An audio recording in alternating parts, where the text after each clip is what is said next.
Merci de suivre ce journal sur BRC TV, mesdames, messieurs, bonsoir. Voici le sommaire. Le Parlement congolais en congrès ce jeudi 21 juin a désigné le sénateur Mungulu Tapangane comme remplaçant de Félix Vundao Tepemako à la Cour constitutionnelle en qualité de membre. Ces derniers ayant été appelés à présider le Conseil d'État. Et puis le monument du chef de l'État érigé dans la ville de Kindu n'a pas été détruit. Le maire de la ville, qui a démenti la rumeur faisant état de sa destruction, a même confirmé que le site où est construit la statue de Joseph Kabila est devenu un lieu d'attraction pour plusieurs. Enfin, les finalistes de l'examen d'État peuvent souffler pendant quelques semaines. Les 4 jours des épreuves ont pris fin ce jeudi 21 juin. Pendant que certains élèves se réjouissent avant même la publication des résultats, d'autres préfèrent attendre dans la méditation cette publication. L'Assemblée plénière du Congrès vient d'approuver ce jeudi 21 juin 2018 la désignation du sénateur Mungulu Tapangane Polika en qualité de membre de la Cour constitutionnelle, ce en remplacement du professeur Vundao Tepemako Félix. Au vu des résultats de vote à l'unanimité, la majorité des députés et des sénateurs ont voté pour la désignation de cet homme d'État responsable. Il remplace ainsi le prof Félix Vundao, ancien membre de la Cour constitutionnelle, nommé premier président du Conseil d'État au terme d'une ordonnance présidentielle rendue publique le lundi 11 juin courant. La Cour constitutionnelle est ainsi composée de 9 juges à raison de 3 délégués de l'institution présidence de la République, 3 représentants du Parlement et 3 mandataires du Conseil supérieur de la magistrature. La caution payée par les candidats députés provinciaux en 2015 sera remboursée par la CENI dès ce samedi 23 juin. C'est lors de l'ouverture des bureaux de réception des traitements des candidatures à travers tous les pays. Cette assurance vient de la Commission électorale nationale indépendante CENI. C'était à l'issue du tête-à-tête qu'a eu Corneille Nangaa et le vice-premier ministre en charge de l'Intérieur et Sécurité, Henri Movasakani, le mercredi 20 juin à Kinshasa. Nous allons convoquer l'électorat ce samedi, donc il était important d'échanger avec le ministre de l'Intérieur quant à cette question, a déclaré le président de la CENI. Avant d'ajouter que la caution payée en 2015 par les candidats députés provinciaux sera remboursée de ce samedi 23 juin. Cependant, a ajouté le patron de la CENI, les partis politiques et candidats indépendants sont appelés à payer une nouvelle caution en bonne et due forme. Ce, conformément à la loi électorale. Ici est de rappeler que c'est ce samedi 23 juin que l'électorat sera convoqué, notamment avec les dépôts des candidatures pour les élections législatives provinciales. La plateforme politique dynamique chrétienne pour l'unité et le développement se dit prête à affronter les élections prochaines. Odette Babandoa, présidente de la DCUD, déclare pouvoir être candidate présidente de la République. Pour elle, il n'est pas question de compétences seulement, chose qu'elle possède, mais aussi de confiance vis-à-vis de la femme, car cette dernière a au-delà de l'intelligence, le cœur et l'amour afin de transformer la vie de la population. Femme de grandes ambitions, Odette Babandoa estime que les difficultés dans le système politique touchent les hommes comme les femmes. Ces dernières doivent donc sans crainte embrasser la politique. Pour la présidente de la DCUD, le fait que les femmes croient de plus en plus aux capacités des autres femmes en RDC, sa plateforme DCUD mettra en application son plan B qui consiste à placer des observateurs dans tous les bureaux de vote afin de sécuriser les élections pour qu'aucune femme ne soit trompée. Cependant, Odette Babandoa invite tous les Congolais à s'activer et à s'investir pour des élections libres, transparentes et démocratiques.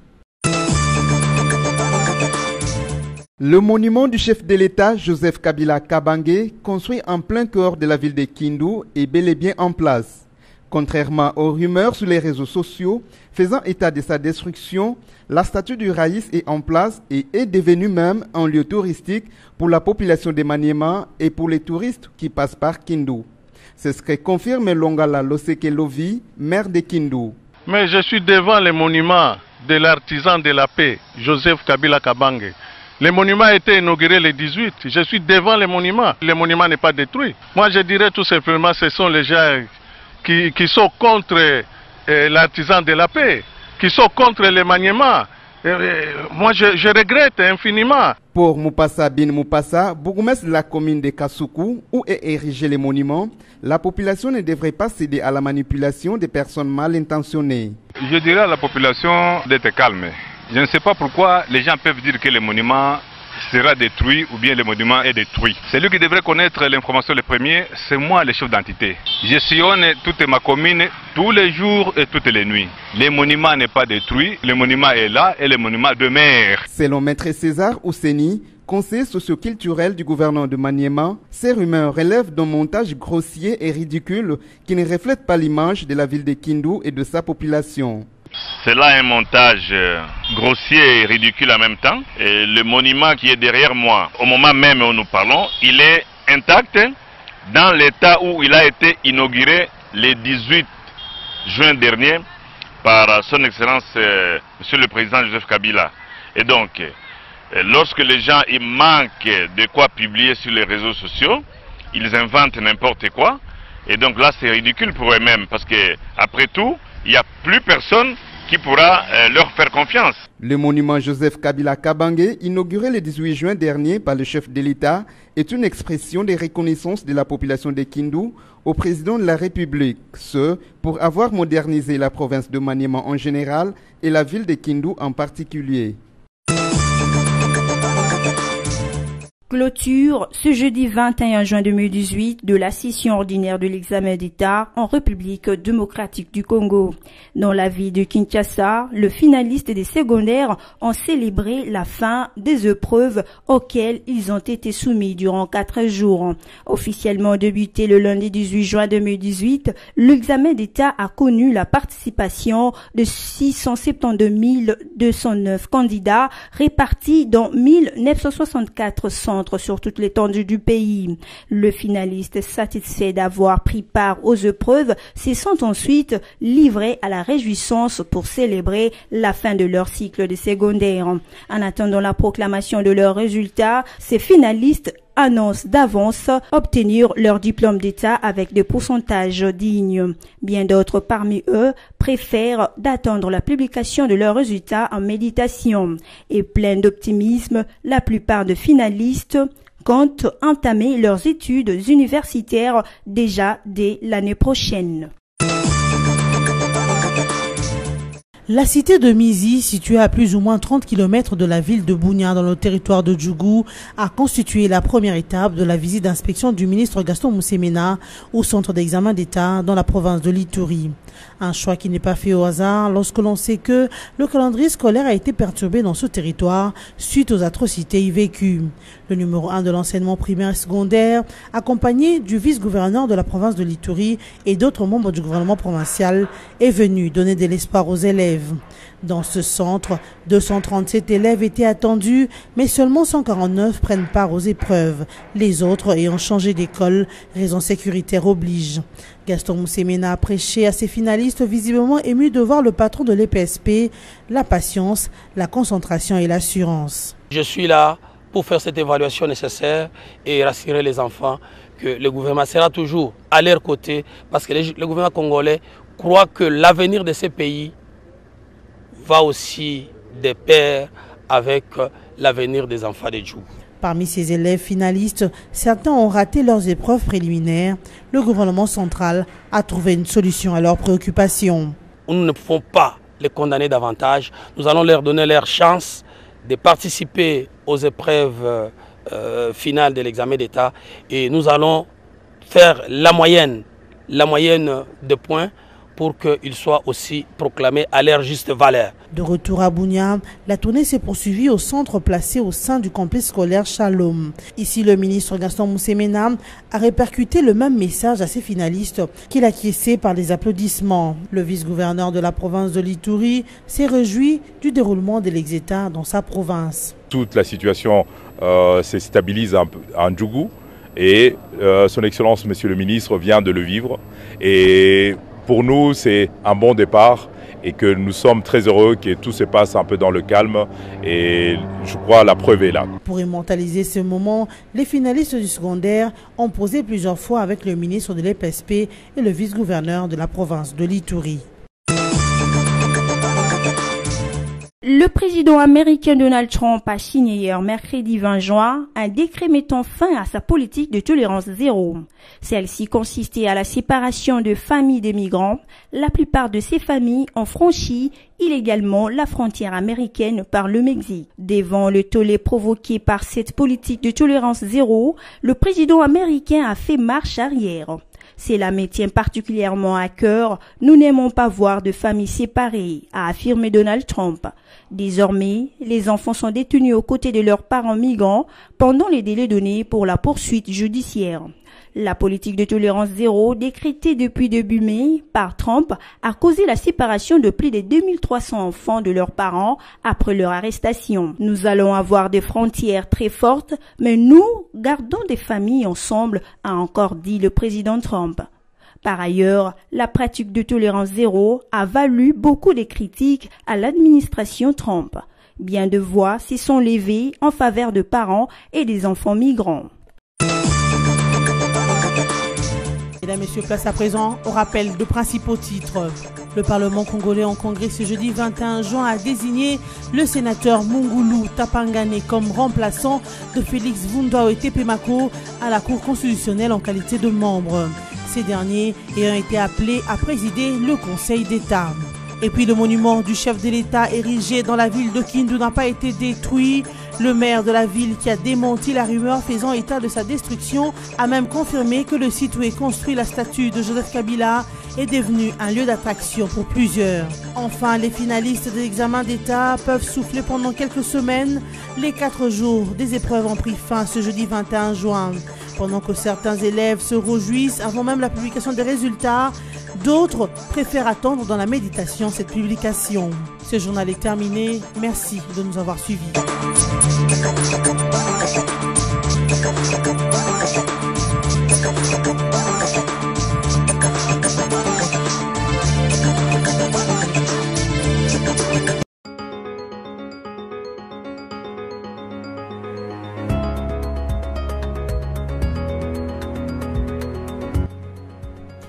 Bon jeudi à tous, mesdames, messieurs, merci de suivre la revue de presse en ligne de ce 21 juin 2018, sélectionnée et résumée pour vous sur BSC TV. Katumbi Fosseur, les aveux de Kamitatou et compagnie, titre Congo virtuel en ouverture de cette revue de presse. En se plaignant de l'intérêt de la justice sur la falsification du passeport de l'air champion, Olivier Kamitatou, Sesanga, Kalombo et consorts enfoncent Katumbi en reconnaissant son passeport tout en exigeant qu'il ne soit pas poursuivi au motif que d'autres justiciables en indélicatesse avec la justice ne le sont pas non plus. Une stratégie de victimisation bien étonnante à ce niveau d'ambition politique. Jusque ce mardi 19 juin 2018, au moment où Congo Virtuel met en ligne le présent article, le service consulaire de l'ambassade de la RDC à Bruxelles n'ont pas encore vu venir Moïse Katumbi pour sa demande du nouveau passeport biométrique. Le week-end, entre un millier de dénégations, Francis Kalombo avait affirmé haut et fort que Katumbi allait se présenter à l'ambassade de le lundi 18 juin, qui cependant est déjà dépassé. En attendant et en vain, les avoués de l'ancien gouffre du Gatanga s'y sont escrimés comme de petits diables pour détourner l'attention de la supercherie du passeport falsifié. Les Talkline voulaient que Katumbi ait été victime du retrait de son identité du système vain et fort, car la police belge de frontières reste ferme et formelle. La page d'identité du passeport semi-biométrique de Katumbi a été changée. Poursuivons cette revue de presse avec le site de la radio onusienne qui rapporte la RDC perd chaque année 15 milliards de dollars dans le détournement de fonds publics. La RDC perd chaque année au moins 15 milliards de dollars du fait de la corruption et de détournement de fonds publics, a réaffirmé Luzolo Bambi, le conseiller spécial du chef de l'État en matière de bonne gouvernance, lutte contre la corruption et financement du terrorisme. Il s'est exprimé mercredi 20 juin à l'ouverture de la rencontre régionale Afrique de la Transparency International qui se tient à Kinshasa jusqu'au 22 juin. Intervenant lors de ces assises, Luzolo Bambi a déploré les paradoxes congolais en matière de finances. Autre paradoxe relevé par le professeur Luzolo Bambi, c'est la quasi-inexistence de la jurisprudence en matière de la lutte contre la corruption. Pour sa part, la Ligue congolaise contre la corruption Likoko dit s'engager dans la mobilisation sociale de citoyens à exiger des candidats aux élections d'inscrire la question de la lutte contre la corruption comme priorité dans leur programme de campagne. Bouclons cette revue de presse avec Actualité.cd qui écrit RDC, le casque réclame des enquêtes impliquant la MONUSCO après les incendies de domicile de deux activistes. Le collectif d'action de la société civile, le casque, dénonce les deux incendies criminels en moins de 2 semaines de domicile de 2 activistes de la démocratie en RDC et appelle à une enquête indépendante impliquant la MONUSCO. D'après les casques, il s'agirait des nouvelles méthodes pour anéantir les défenseurs de droits de l'homme au pays. Ce mardi, les casques a appelé à une enquête indépendante après l'incendie il y a plus d'une semaine de la résidence de Lung Kulula, membre de la Lucha à Goma, au cours duquel cet activiste a trouvé la mort. Mais également une enquête pour élucider les circonstances de l'incendie d'un autre activiste, Joseph Kinzo Thibault, à Kinshasa. Ces enquêtes sans délai, soulignent les casques, devraient établir la vérité et que justice soit faite. Ce regroupement des associations et mouvements de la société civile réaffirme sa volonté de poursuivre la lutte en dépit de ces actes lâches. Notre engagement dans la lutte pour l'avènement de l'état de droit ne s'arrêtera jamais, martèle le communiqué. Fin de cette revue de presse. Merci de l'avoir suivi. Excellente suite de programmes sur BSC Télévision.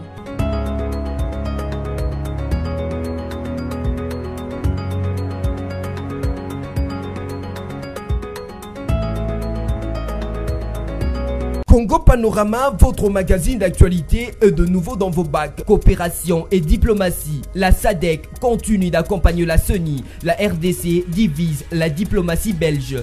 Actualité, débat ouvert sur l'éligibilité de Joseph Kabila. Élection 2018, la CENI a pas des géants. L'FCC sort de la maternité électorale ou encore la Russie tranche. À la une, les chantiers se partis. Congo Panorama revient sur le pas du président Kabila avec les lancements de chantiers de la nouvelle aérogare de Njili et du port sec de Kasumbalesa ainsi que l'inauguration du siège provincial de la Banque centrale du Haut-Katanga, du gouvernorat de la même province et du complexe immobilier Hypnose à Lubumbashi. Autre rubrique, Ecofin avec Perenco qui relève sa production, l'FPI et la promotion de la femme et de jeunes, la SONAS et le nouveau marché des assurances, l'OCC et la promotion des exportations. Congo Profond, votre magazine vous propose le merveille de la modernité à Bunia, ainsi que les activités trépidantes du Lualaba. Congo Panorama 28, c'est aussi l'éditorial intitulé La Pierre. L'éditorialiste Yvon Ramazani revisite l'œuvre de Joseph Kabila pour la reconstruction et la modernisation de la RDC et réitère l'appel du chef de l'État à tous ses compatriotes pour y participer.